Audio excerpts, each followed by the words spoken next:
This is episode 320 of That Shakespeare Life.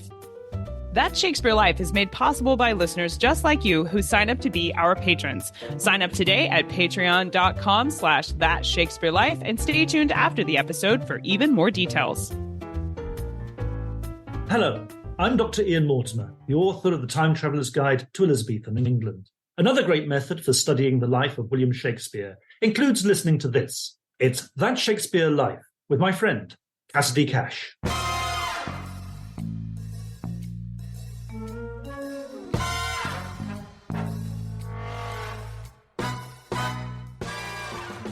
They're kind of a good example of, I guess, sociable, middling sort men more generally who would have been too drunk to actually ride their horse or falling off their horse after a night on the tiles. Welcome to That Shakespeare Life with Cassidy Cash. Cassidy believes that if you desire to successfully learn or perform Shakespeare's plays, then understanding the real life and history of William Shakespeare himself is a must. That Shakespeare Life is the podcast that helps you go beyond the curtain of some of Shakespeare's most iconic works and explore the world of early modern England as Shakespeare would have lived it, learning from the writers, historians, and performers who know it best. And now, here's Cassidy. Recently, a conversation on social media with one of our listeners, John McCafferty, shared a portrait from the 1590s where a man is riding a horse and drinking ale. The man on the horse appears to be thoroughly enjoying his drink, which caused John to wonder if drunk horse riding was an issue for 17th century England, the way drunk driving of a car is an issue for us today.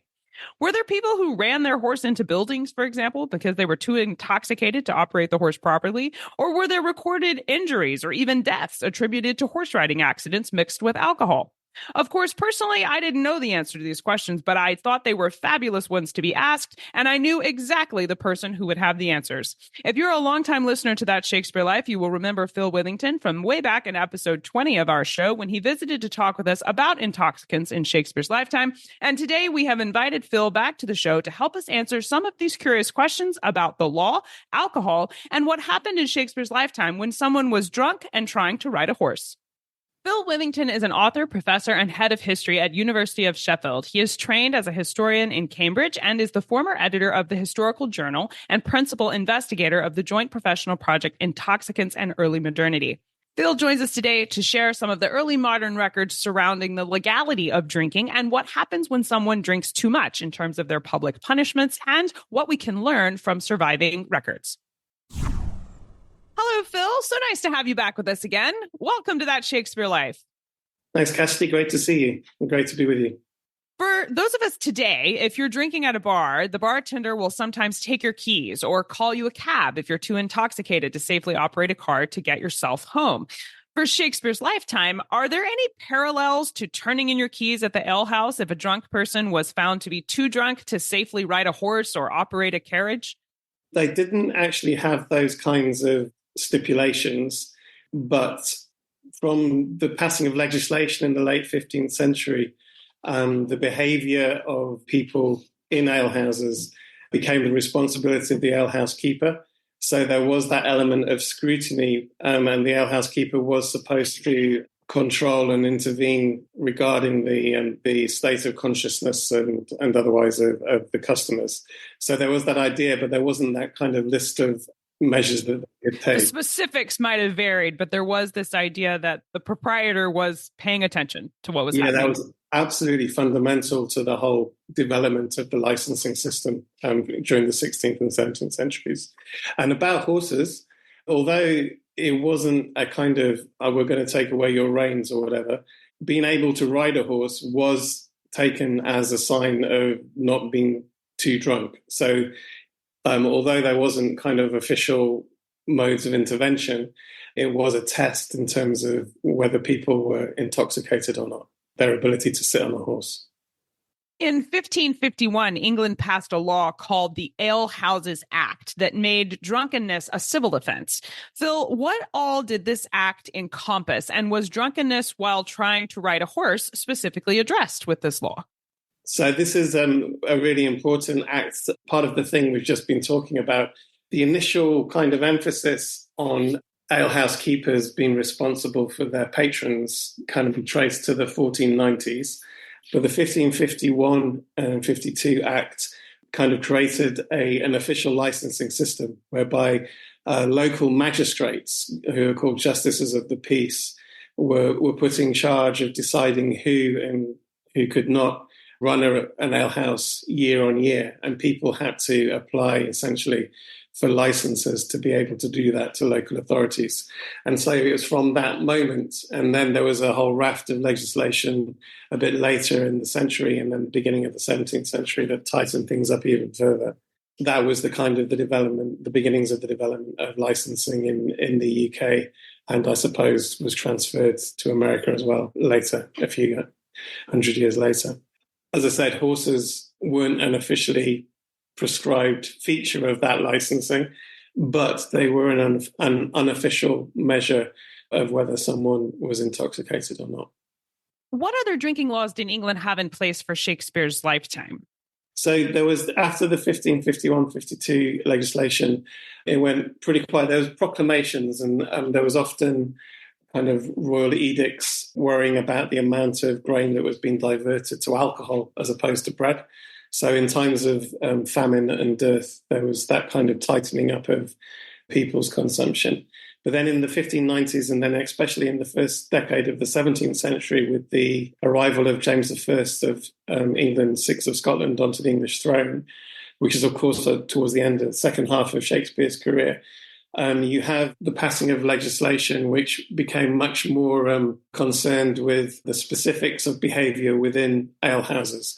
From this idea of alehouse keepers being responsible for order and for maintaining order, you have this shift into actually the active, proactive prevention of people drinking longer than they really need to in terms of refreshment and nutrition, not being allowed to drink after 9 o'clock at night, not being allowed to stay in an alehouse longer than an hour during lunchtime, things like this. So trying to create a kind of very regulated social space where drunkenness wasn't going to be a likely cause of people's hanging out and consuming together. Aside from the portrait from the 1590s that seemingly depicts a man who was riding a horse while intoxicated, or he's at least drinking heavily because he has this huge container that he's holding, are there any stories from the 16th and 17th century about men or women riding a horse while drunk? There's quite a lot, actually. I would direct your listeners to, there's a really great project run by Steve Gunn, that's G-U-N-N at Oxford, who was looking at accidental deaths in early modern England. And that's kind of using coroner's reports, which are the reports that are made after someone's died about causes of death and so on. And there's quite a lot of drunken accidental deaths that have come up in that research. I'm not sure if there's horses, but there is people falling into rivers and so on, probably falling off horses as well. So it's worth people following up on Steve Gunn's project on accidental deaths. I ran a project about 10 years ago now, where we were looking at witness statements from the church courts primarily, but also some of the quarter sessions records as well. And these church courts dealt with morality primarily, and issues of defamation and things like that.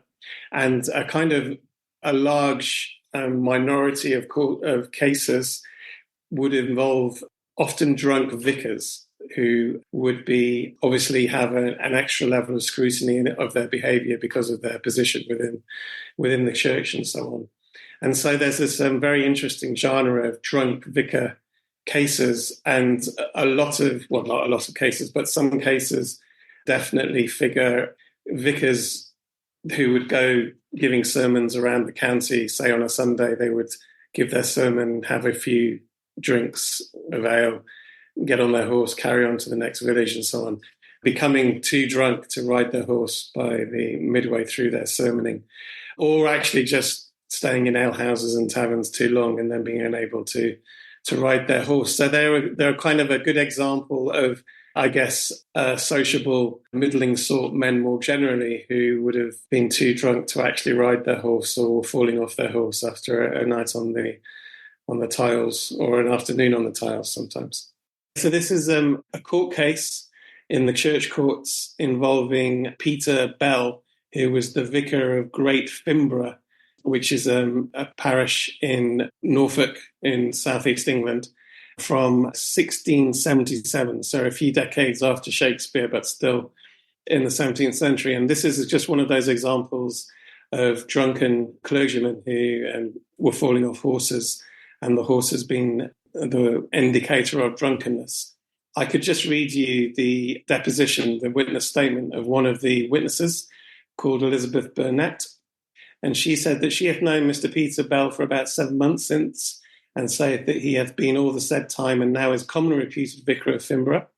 And she, this deponent, did live with William Turner as a hired servant. So Elizabeth is a servant for 2 years and a half past from Michaelmas, and that she remembers that sometime before hay seal last past, which is part of the harvesting process, Mr. Peter Bell came to the dwelling house of William Turner, her master, which is situated in Old Newton in Suffolk, about 3 miles distant from Stonemarket, where Mr. Bell then boarded with one Mr. Gibson, so he's a lodger, that the day he came was on the Wednesday, about the close of the day. And she saith that Mr. Bell inquired the way to Stonemarket and said he could not find the way thither. And she saith that Mr. Bell was so drunk or overcome with drinking strong liquors, so drinking spirits that you mentioned, Cassidy, rather than ale or beer, that he could not well set his horse or keep himself right on his back, nor go without staggering, and that Mr. Bell's clothes were dirty, which was done, as this deponent believeth, by a fall from his horse, which she believeth that one John Squire of Newton told and spake in this deponent's hearing, that Mr. Bell called him that evening to help him up onto his horse, being then down of his horse and not able to get up, and that Joe Squire did help him up onto his horse. And then he goes on about his troubles with the horse. So a kind of nice example, just one of many examples of drunken vicars having trouble with their horses, and this being a sign of their drunkenness. I'm really surprised that that was a story about vicars. I would have expected the whole morality issue to be kind of a barrier to them for that. So that's surprising. A lot of history to chase down behind those stories. Now, one method of punishing drunkenness in Shakespeare's lifetime was called a drunkard's cloak, or sometimes called a Newcastle's cloak. Phil, what was a drunkard's cloak, and how was it used as punishment for intoxication? It would have been a kind of stock, so there's the famous medieval image of people being put in stocks if they've been badly behaved, including drunken, to the disruption of the community and so on. The cloak was a more mobile version. I think it was a kind of barrel where they would be put in it and they would be forced to walk through the town or the village, kind of humiliated by being in this cloak. And I suppose it's akin to not only the ducking stool and the stocks, but also the pillory and the whip as well. It's this kind of public humiliation, some degree of pain and punishment and awkwardness, whereby an individual basically was forced to publicly admit their responsibility for disrupting the community. To be honest, it's not a form of punishment I've come across in the records, especially. You do come across the other types. So the drunkard's cloak in the 16th and 17th century isn't something that I've come across, which of course doesn't mean it doesn't exist. But I think it might be more associated with 18th century discussions of punishment. So again, that's another thing that would be quite interesting to follow up as actually some systematic research. In a country where ale was safer to drink than water, how did anyone avoid being intoxicated all the time? Well, people do drink water, especially in rural areas where there wasn't kind of obvious pollution and so on. So it's a kind of myth that water wasn't drunk. Obviously, in towns and cities and in rural areas as well, it was safer to boil water. So ale and beer were actually ways of basically consuming boiled water to some extent. You can think of it in those terms. And I guess the key thing is the vast majority of ale and beer wasn't actually that strong. You have a thing called small beer, which was the usual tipple by the 17th century. And that would be nowhere near the strength of your IPAs and so on today. You could get very, very strong ales and very strong beers, depending on the brewing process. But they would be reserved for richer people and also for more ceremonial or kind of celebratory events. So your day-to-day drinking, you're not talking that much more alcohol than low alcoholic beer. today, probably. So, people would have beer or small beer or ale for breakfast with some bread, and they'd have it for lunch, for dinner, and they would have it for their evening meal as well. So they may well have been more intoxicated than we were on a general basis. So, it's very difficult to judge the actual levels of intoxication on a per capita basis. I think given the amount of coffee that we as a society drink today, we'll just trade them in the sense that we're definitely more caffeinated than they were. And I think that's an interesting way to think about it, of nobody considers a high level of caffeine to be a detriment to their ability to function. And there's probably a level of intoxication that was considered, tolerable for their lifetime. I think it's generally accepted that tea, not so much coffee in England, because coffee never became really, really popular and then was superseded by tea. But tea did replace small beer and weaker ales as that kind of refreshment, nutrition type of drink. So you've definitely got a point there about the caffeination issue. And it's interesting that the people in towns and cities knew to boil the water to make it safe to drink. I mean, that implies an understanding of microorganisms and bacteria, which I just didn't think there was a knowledge of that then. Were they aware of why they were boiling it, or they just knew when I heat this up, it doesn't kill me? I mean, that's a very interesting question. And no, they weren't necessarily. And in fact, there was quite influential people who were against heat being applied to comestibles because it was supposed to rob them of their nutritious value and so on. Some quite influential figures were opposed to it publicly. So yeah, I would be reluctant to say there was this kind of explicit identification in popular culture that you had to boil in the same way that we think we have to boil to get rid of microbes and stuff like that. But I suppose that kind of knowledge might be manifest for different reasons, which have the same effects, even though they're not based on the same kind of scientific understanding. As distilled spirits such as whiskey and rum grew in popularity as a social drink rather than purely medicinal, what did responsible drinking look like? Were there rules about what was acceptable or not? Well, it was all very kind of self-governing. I think people were expected, both men and women were expected to be able to self-regulate and to be aware when they'd reached the point where they were losing their kind of rational faculties, that when they were unable to sit on a horse, when they were unable to speak and think coherently. A big metaphor, which I think was important, was that people had to retain their kind of humanity in a very real sense, as opposed to becoming the equivalent of an animal during these situations. And there was some very interesting characterizations of different kinds of drunkard as different kinds of animal, from the boastful lion through to the cunning fox, through to the gluttonous pig kind of thing. So then they were big in kind of popular cultural tropes. There was that huge emphasis. But obviously, we've been talking about the licensing system that develops and the discretion that's given to alehouse keepers and to local magistrates. So at the same time, there's a lot of communal scrutiny and observation and various ways in which people can be prevented or punished for overconsumption and for drinking more than was perceived to be necessary. The point to remember is that it was actually quite difficult for people because, as you've also said, there's the ubiquity of beer and ale and so on, and then with spirits as well becoming so popular from the 1670s onwards. And because alcohol is so central to most kinds of sociability in this period, it was actually really difficult. You were confronted with the problem of not drinking too much the whole time. So the levels of self-policing must have been really quite exhausting. Well, I know we would love to explore this topic further and look into some of the laws as well as some of these metaphors you've just mentioned. Where would you suggest we begin if we would like to study this topic further? I think I mentioned the research we did on legal cases and so on, and they have lots of stories of not just drunk vicars, although there's a kind of subcategory of drunken vicar, but all sorts of kind of abuses and uses of intoxicants. So I'd recommend going to, it's a publicly accessible database that we produced, which I'd recommend people have a look at if they want to either kind of look for anecdotes or even do some systematic research into this kind of area. And it's called Intoxicants and Early Modernity. That's the name of the website.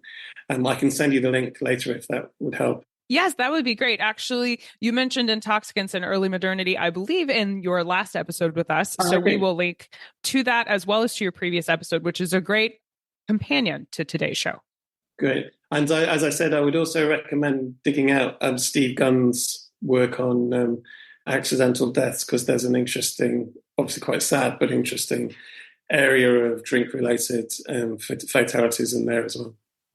Phil, you know from your last visit that we ask everyone this next question here at That Shakespeare Life, and that's, what's the one book you would take with you on a deserted island? My friends in England tell me I'm supposed to allow you the complete works of Shakespeare and a copy of the Bible, so your choice would be in addition to those. Okay, so this time, and to be honest, I can't actually remember what I said last time, but I would take Ulysses by James Joyce, which is one of the best ever books about drinking ever written, as well as a long read, which would obviously see me through quite a lot of seasons, I think, whilst I was waiting to be picked up by a luxury yacht. Well, I've heard Ulysses be called a great many things, but one of the best ever books about drinking has to be the first time I've heard it described that way. And now everybody on our show wants to read that. So I think that's a good choice for your desert island. But what's next for you? What are you working on now that you're excited about? Well, I've been lucky enough very recently to have been awarded a major research fellowship by the Withington Trust, which is a funder in the UK, to write a book on England's psychoactive revolution between 1550 and 1750. So that's kind of looking at alcohol, but also opiates, tobacco, caffeine, as you mentioned, and chocolate and other kinds of substance which had a sugar, which had addictive qualities, but also could affect states of consciousness and bodily functions as well. So that's very exciting for me to be able to now concentrate on that and actually pull all of the research we've been doing together into a book form. That sounds like a great deal of fun, and congratulations on receiving that fellowship. That's a great honor. We'll look forward to seeing what comes from this project. Thank you so much, Phil Withington, for joining us here again today to take us through the history of drunkenness for Shakespeare's lifetime and exactly how horses were involved in this story. This has been a fun conversation, and I appreciate you being here to share it with us. Thanks, Cassidy. That's great. Cheers. Find links to the resources mentioned in today's episode, along with more information on our guests and how you can follow their work in the show notes for today's episode at CassidyCash.com/episode 320. While you're on the show notes page, if you would like a more in-depth look at the history we're talking about today, including some of the primary documents, these laws that we've mentioned, and some of the court cases for the vicars, we'll have links to all of this in-depth history, along with some woodcuts, portraits, and other information that goes beyond the episode and a little bit deeper into the history. You can access all these things by using the Become a Patron button on the show notes page. That allows you to log in as a patron, or if you're not yet a patron, you can join. And all of these extras will expand right there on the show notes page. Again, that URL is CassidyCash.com/episode 320. That's CassidyCash.com/EP320. That Shakespeare Life is powered by our patrons. Patrons of our show not only get access to all of our detailed show notes, but also over 150 bonus episodes of our show and special insider extras, including a video library, animated versions of Shakespeare's plays, and a collection of educator resources, like a hands-on history activity kit that helps you take our podcast right into your classroom. Find out more, explore all the extras, and sign up today at patreon.com/thatshakespearelife. That's patreon.com/thatshakespearelife. That Shakespeare Life is researched and produced by me, Cassidy Cash. Our audio engineer is Gary Mayholm. That's it for this week. Thank you for listening. I'm Cassidy Cash, and I hope you learned something new about the Bard. I'll see you next time. Bye-bye. Thank you for listening to That Shakespeare Life. As always, the best conversations happen after the episode over at CassidyCash.com. Become a part of a vibrant Shakespeare conversation by adding your voice over at the website. Until next time, remember, when you want to know William Shakespeare, you have to go behind the curtain and into That Shakespeare Life.